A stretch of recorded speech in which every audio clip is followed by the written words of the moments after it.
Hi, Ted Morrissey here doing a video for my American Literature seminar. And in this video, I wanted to focus on the difference between theme and motif. And in my written notes, I talk about the fact that a lot of people are confused about the term theme. And so they end up expressing it as just a single word or a phrase. But really, theme, when we talk about the theme of a short story or a novel or a poem or a piece of music or a piece of choreography or a film, whatever it is, some kind of artistic endeavor, when we talk about theme, it needs to be expressed as a complete statement. It is expressing some universal truth about life that we've come to understand, or that the story or the whatever is expressing to us. But the key here is that it has to be a complete statement, not just a single word or a brief phrase. That is more like motif. A motif is a kind of an image or an idea that kind of runs throughout a short story or, again, a novel or whatever it is. So it's a reoccurring idea or element that keeps popping up, right? So the confusion, as I say in my notes, I think, is that in everyday life, in everyday conversation, we use the word theme when maybe we should be using the word motif. So we'll talk about a party having a Hawaiian theme. I used to have a dog that I would board occasionally, and at the boarding place, I could pay a little extra for my dog to have a special room, which of course I did because she's my dog. And so the rooms all had different themes. There was a jungle theme, there was a Western theme, there was a princess theme. And so I would decide what room I wanted my dog to spend a day or two in, as I had to travel or whatever. And so I would select the jungle theme or the University of Illinois theme, or whatever it might be, right? So they use the word theme in that way, but it isn't really a theme, right? It's more of a motif. It's a motif because, for example, in the jungle themed / motif room, there are all these different jungle elements. There's pictures of jungle animals. There's a spread on the doggy bed that has a jungle scene, right? It's painted a kind of jungle green or whatever it might be, right? So each of those elements continue the motif of the jungle, right? But they aren't really a theme, right? So to try to illustrate this maybe a little bit more clearly, I'm going to talk about one of the stories that we've just recently read, and that is T.C. Boyle's Caviar. And of course, it's in our anthology, the Scribner Anthology of Contemporary Short Fiction, 50 North American short stories since 1970. All right, and T.C. Boyle is a really well-known author. He's been publishing stories and novels and such for decades, and so this is a really interesting story. It has a serious point, but yet there's some sort of comic elements in it as well. And as we know, it is about a couple who are having trouble conceiving. And so they are sort of talked into, or at least offered the opportunity by their doctor, to use a surrogate, so that this young woman will be inseminated by the husband, and then she will carry the baby to term and give the baby over to the couple.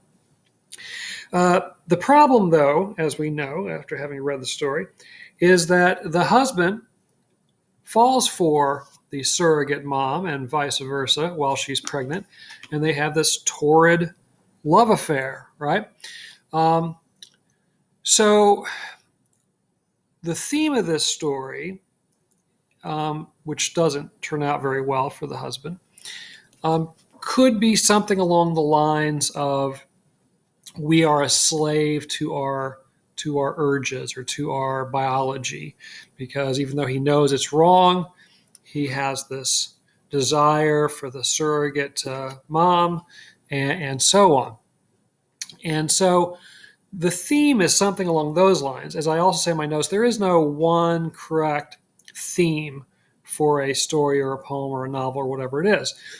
Different people reading it from different perspectives will maybe come up with various ways of viewing the story, say, and will come up with different sorts of themes as they see it. As long as they can support their idea of the theme as being valid by pointing to evidence in the text, that's fine. So again, we're not looking for a correct answer when we're trying to talk about the theme of a story or a poem or a novel.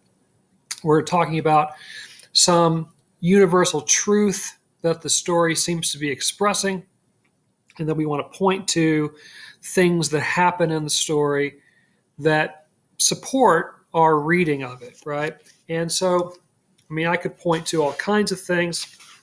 I think one of the keys to thinking of the story in that way, as us being kind of slaves to our biology, to our urges, to our drives, however you want to say it, comes very near the end. I think it's been hinted at and so forth many times in the story, but on the very last page of the story, which is page 92 in the anthology, in case you're following along at home.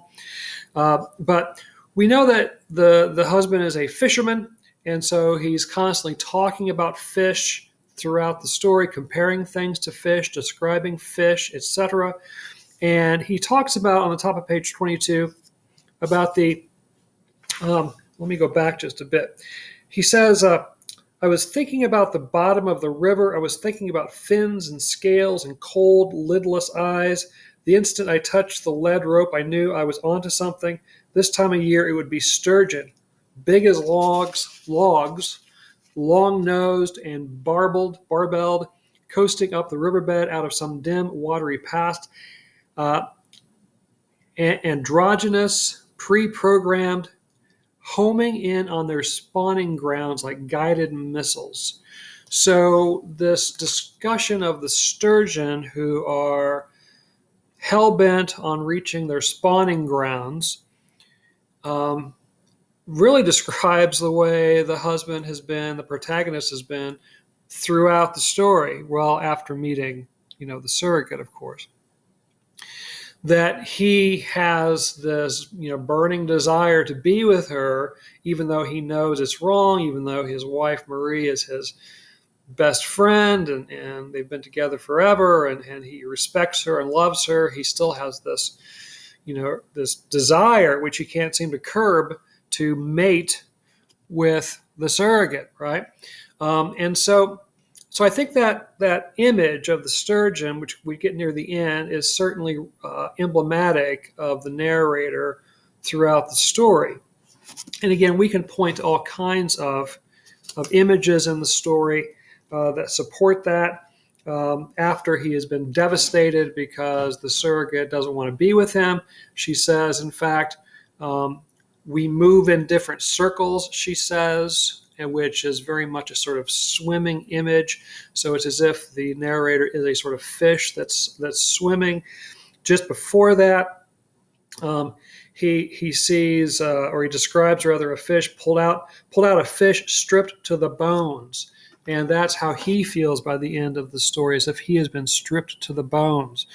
So following his urge doesn't lead to a particularly satisfying ending ultimately, right?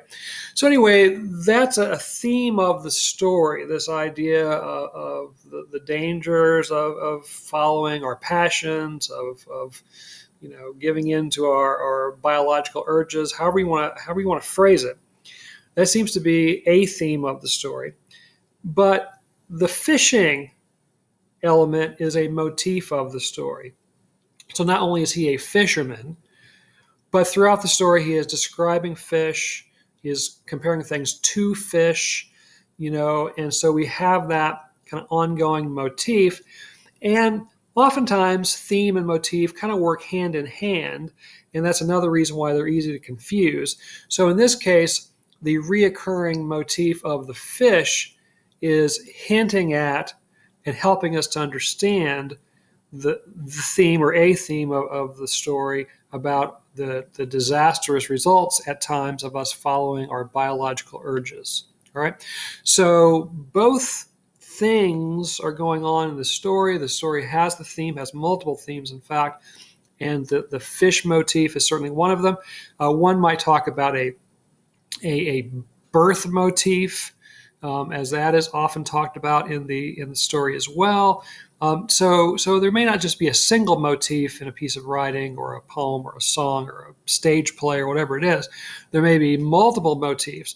Shakespeare, just as an aside, one of the things that makes Shakespeare so complex is that in his plays, he generally has a whole battery of motifs at work in the same play, where he's constantly referring to, for example, in the play Macbeth, which is the play I probably know best of all, he's constantly referring to people's clothing. He's constantly referring to different kinds of birds.